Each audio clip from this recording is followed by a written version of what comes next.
Once upon a time, in a small village nestled among rolling green hills, there lived a wise old man named Master Zenko. He was known throughout the village for his profound wisdom and gentle teachings. One sunny morning, a curious young villager named Kira approached Master Zenko with a question.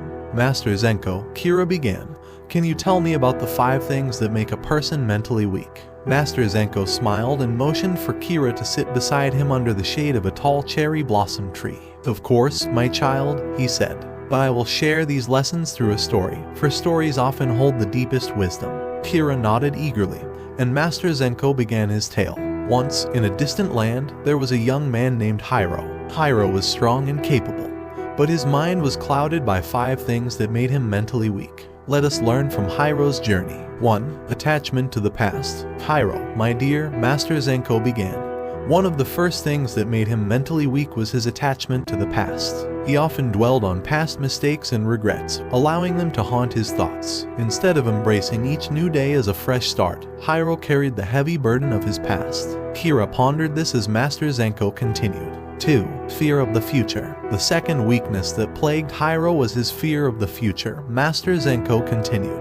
He worried endlessly about what might happen, letting anxiety steal away his peace of mind. He forgot that the future is uncertain, and dwelling on it robs us of the present moment. Kira listened intently as Master Zenko's wisdom unfolded. 3. Grasping for control. Next, Hiro struggled with a relentless need for control, said Master Zenko. He believed that if he could control every aspect of his life, he would find happiness. But in his pursuit of control, he lost sight of the beauty of surrendering to the natural flow of life. Kira nodded, starting to understand the importance of letting go. 4. Judging others. Another weakness that weighed Hiro down was his habit of judging others. Master Zenko continued.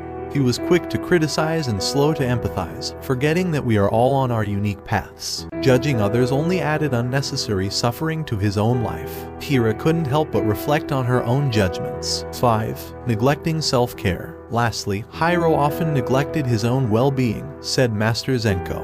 He worked tirelessly and rarely took time to rest, nourish his body, or nurture his spirit. Neglecting self-care left him drained and mentally weak. As Master Zenko finished his story, he turned to Kira and smiled kindly. "My child, remember the lessons from Hiro's journey. To be mentally strong, let go of the past, release your fear of the future, surrender control when needed, withhold judgment, and always care for your mind, body, and spirit." Kira felt a newfound sense of clarity and purpose. She thanked Master Zenko and left with a heart full of wisdom, determined to cultivate mental strength and live a more fulfilling life. And so, in that peaceful village, the story of Hiro's weaknesses served as a reminder to all that mental strength lies in simplicity, in embracing the present, and in letting go of the burdens that weigh us down.